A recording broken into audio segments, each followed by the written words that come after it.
Baik, Assalamualaikum warahmatullahi wabarakatuh.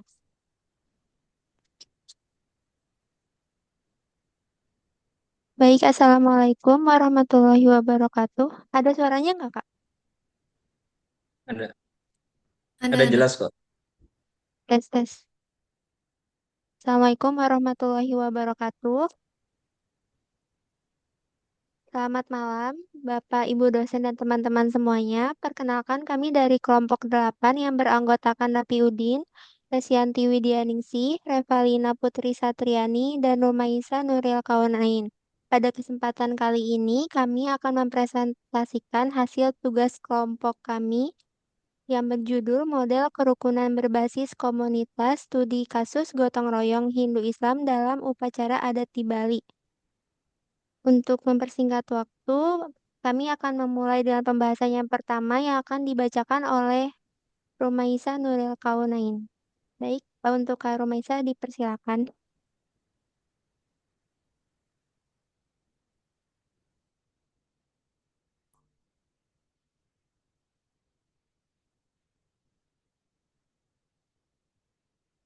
So,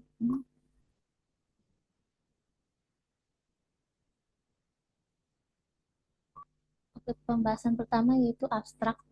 Bali adalah provinsi yang kaya akan alam dan budaya, memiliki kearifan lokal berupa tradisi yang mendukung toleransi sosial, saling menghormati perbedaan. Penelitian ini membahas model kerukunan masyarakat di Bali melalui praktik gotong royong lintas agama, Hindu-Islam, dalam upacara adat seperti ngaben dan odalan. Keterlibatan integral komunitas muslim dalam ritual Hindu didorong oleh tiga pilar utama, yaitu ada kewajiban komunal atau ngayah, kearifan lokal menyama braya, semangat kekeluargaan, dan interdependensi sosioekonomi yang sudah terlembagakan. Studi ini mengungkap bahwa kerjasama ini mempresentasikan toleransi aktif yang melampaui koeksistensi pasif serta membangun ketahanan komunitas melalui keterlibatan praktis. Simpulannya, model kerukunan berbasis kearifan lokal dan institusi adat di Bali menunjukkan bagaimana perbedaan agama dapat ditransformasikan menjadi modal sosial yang berkelanjutan.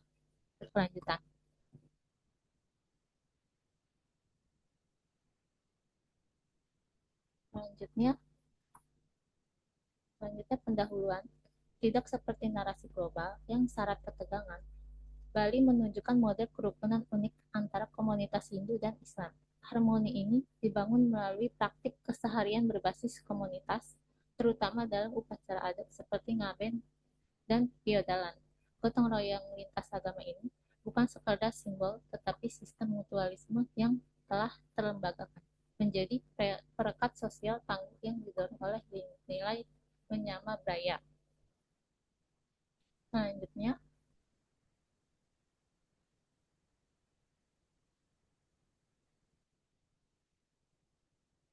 penelitian ini menganalisis fenomena kerukunan di Bali sebagai model yang koheren, bukan anomali. Argumen utama yaitu kekuatan dan berkeberkelanjutan model ini bersumber pada keterikatannya pada institusi adat lokal, logika kewajiban komunal, serta pertukaran sosioekonomi nyata. Studi tolong sebelumnya.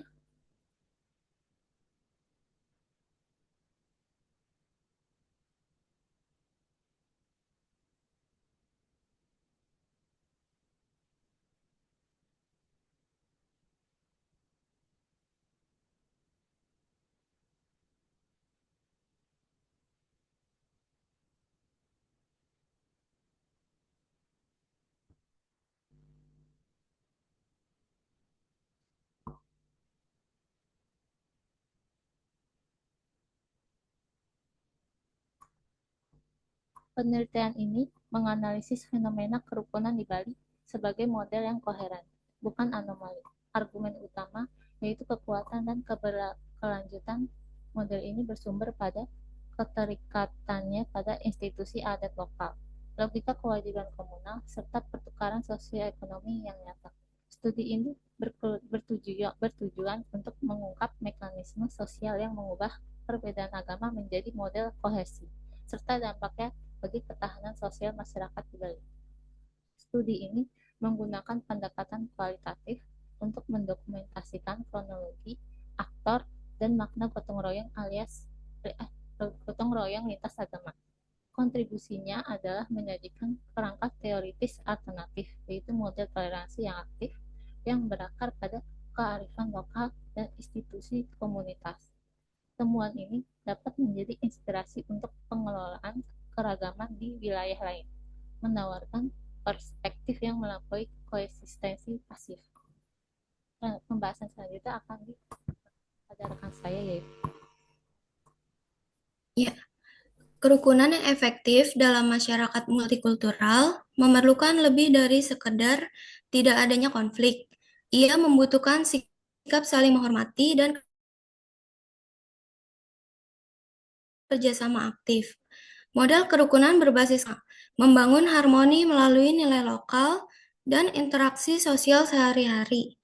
Di Bali, praktik gotong royong lintas agama Hindu-Islam dalam upacara adat seperti ngaben menjadi bukti nyata dari model ini.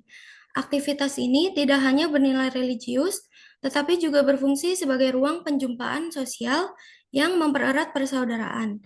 Nilai kearifan lokal, menyama Braya atau semangat kekeluargaan menjadi penggeraknya, menumbuhkan solidaritas, kepercayaan, dan kesadaran kolektif. Dengan demikian, kerukunan di Bali merupakan salah satu toleransi aktif yang terlembagakan. Model ini tumbuh secara alami dan berkelanjutan karena berakar pada kebutuhan konkret, kewajiban komunal, dan interdependensi sosial masyarakat, menjadikan perbedaan agama sebagai modal sosial yang memperkuat kohesi. Next.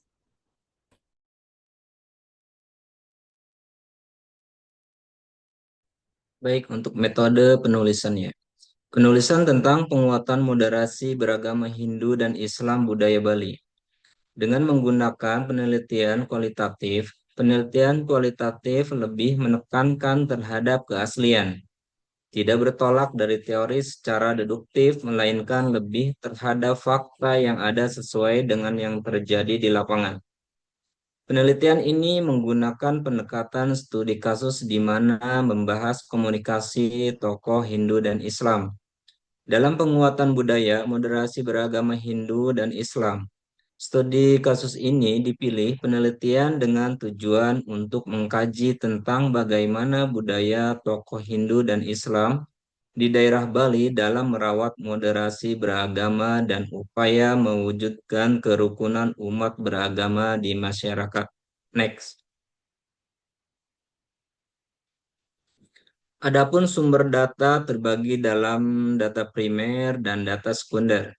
Data primer meliputi mencakup hasil wawancara dengan tokoh agama Hindu dan Islam, observasi di lapangan, dan dokumentasi terkait data-data penguatan budaya moderasi beragama.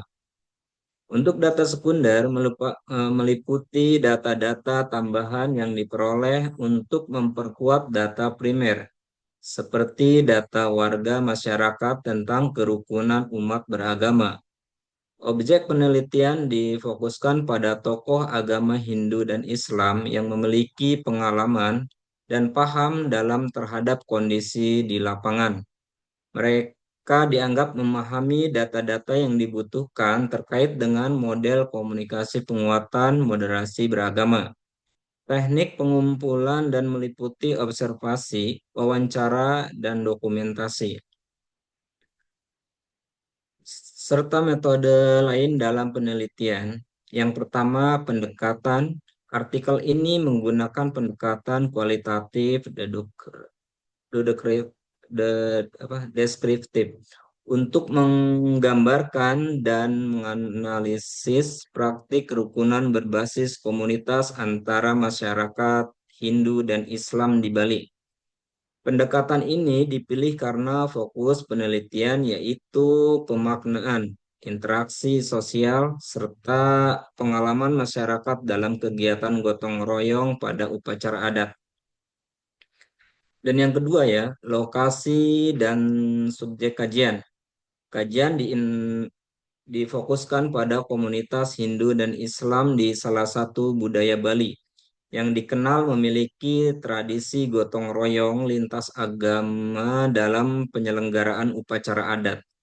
Subjek kajian meliputi tokoh adat Hindu, tokoh masyarakat Muslim, pemuda yang terlibat dalam pelaksanaan gotong royong. Next.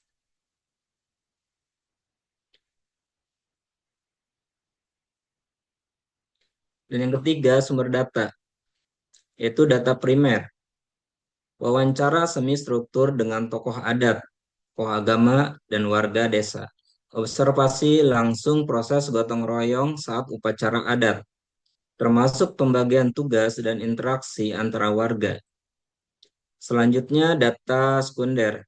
Literatur mengenai kerukunan antar umat beragama, teori modal sosial, dan model kerukunan berbasis komunitas. Dokumen desa, catatan adab, laporan kegiatan keagamaan, serta publikasi akademik terkait Hindu dan Islam di Bali. Dan yang keempat, teknik pengumpulan data, yaitu observasi partisipatif, yaitu penelitian melakukan pengamatan langsung terhadap aktivitas gotong royong antara warga Hindu dan Islam. Dan wawancara mendalam dilakukan secara struktur untuk menggali, yaitu persepsi warga tentang kerukunan, pengalaman gotong royong lintas agama, serta nilai-nilai yang mendasari kerjasama, bentuk-bentuk dukungan sosial. Selanjutnya, dokumentasi, yaitu mengumpulkan foto kegiatan, arsip desa, catatan adat. Dan yang kelima, uji keabsahan data dijaga melalui triangulasi sumber membandingkan informasi dari tokoh adat, warga, dan dokumentasi.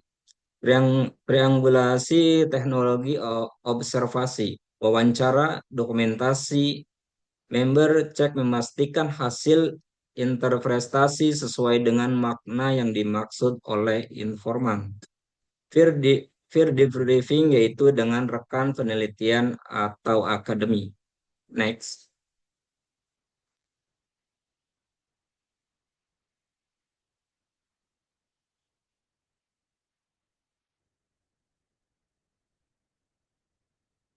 Selanjutnya akan dipaparkan oleh rekan saya. Baik, hasil dan pembahasan studi kasus. Studi kasus ini berlangsung di sebuah desa adat di Bali yang dikenal sebagai wilayah dengan interaksi kuat antara komunitas Hindu sebagai mayoritas dan Muslim sebagai minoritas pendatang yang telah menetap selama beberapa generasi. Desa ini mempertahankan tradisi adat secara konsisten, khususnya rangkaian upacara Hindu yang menjadi pusat kehidupan sosial. Kegiatan ritual tersebut biasanya berskala besar dan membutuhkan persiapan logistik yang kompleks. Pada tahap inilah praktik kerjasama lintas agama terlihat paling jelas, menunjukkan bahwa hubungan antara dua komunitas ini telah melampaui sekedar toleransi pasif.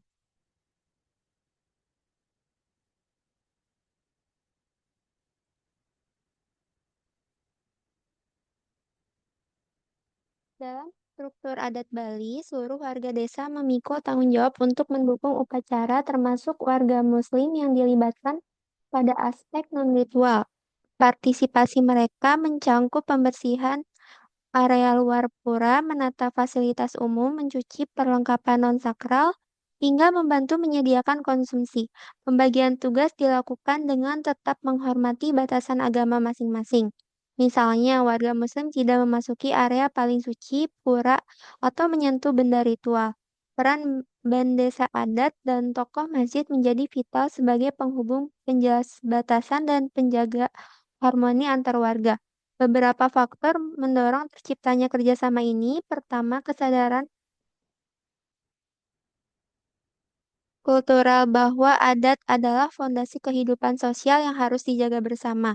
Kedua, nilai-nilai Pancasila, terutama sila ketiga dan kelima, memperkuat sikap inklusif masyarakat. Ketiga, adanya sejarah panjang hubungan harmonis yang menormalkan keterlibatan Muslim dalam kegiatan adat non-ritual. Faktor historis ini membentuk norma sosial baru yang diterima kedua pihak. Di lapangan, kerukunan ini dibangun melalui proses negosiasi berkelanjutan, penentuan batasan peran, terutama terkait area suci dan benda sakral, menjadi ruang dialog yang konstruktif, diskusi informal antar warga, dan bimbingan tokoh formal justru menjadi wadah pembelajaran sosial untuk memahami perbedaan dan mencari titik temu. Dengan cara ini, perbedaan tidak dihindari tetapi dikelola secara terbuka. Respon masyarakat dari kedua belah pihak sangat positif. Warga Muslim merasa dihargai sebagai bagian dari komunitas desa, sementara umat Hindu merasakan manfaat nyata dari dukungan tenaga tambahan. Sekitar 30% warga Muslim aktif terlibat dalam gotong royong, dan survei internal menunjukkan 85% masyarakat menilai kegiatan lintas agama ini mempererat kekeluargaan dan menurunkan prasangka aktivitas bersama seperti bekerja. Membantu dan saling menjaga menciptakan bentuk dialog fungsional yang lebih efektif dibandingkan forum dialog formal. Dampak utama dari praktik ini adalah meningkatnya kepercayaan antaragama. Kepercayaan tersebut kemudian berkembang menjadi hubungan personal seperti saling mengunjungi saat hari raya atau membantu ketika terjadi musibah. Secara sosiologis, kegiatan bersama ini membuat model sosial desa yaitu jejaring dan norma yang memudahkan koordinasi dan mencegah konflik. Tokoh adat seperti Iwayan Sudarsana menegaskan bahwa lebih dari 10 tahun kolaborasi lintas agama berlangsung tanpa konflik berarti karena warga Muslim selalu menghormati batasan kesucian adat dan membatasi partisipasi pada aspek non-ritual. Kesimpulannya, studi kasus gotong royong Hindu-Islam dalam upacara adat di Bali memperlihatkan bahwa kerukunan dapat terwujud melalui interaksi sosial, fungsional yang tumbuh dari budaya lokal. Toleransi berkembang dari sekedar koeksistensi menjadi kerjasama, harmonis yang memberi manfaat timbal balik. Keterlibatan warga Muslim yang berkelanjutan membuktikan bahwa kerukunan berbasis komunitas mampu menjadi model efektif bagi masyarakat majemuk lainnya di Indonesia. Baik, demikian presentasi yang dapat kami sampaikan. Kami berharap materi ini yang kami paparkan dapat memberikan pemahaman yang lebih jelas dan bermanfaat bagi kita semua. Kami mengucapkan terima kasih kepada Bapak Ibu dosen serta teman-teman semuanya. Jika terdapat kekurangan dalam penyampaian, kami mohon maaf. Kami sangat terbuka untuk menerima kritik, saran, atau pertanyaan. Akhir dari presentasi ini, terima kasih. Assalamualaikum warahmatullahi wabarakatuh. Waalaikumsalam warahmatullahi wabarakatuh.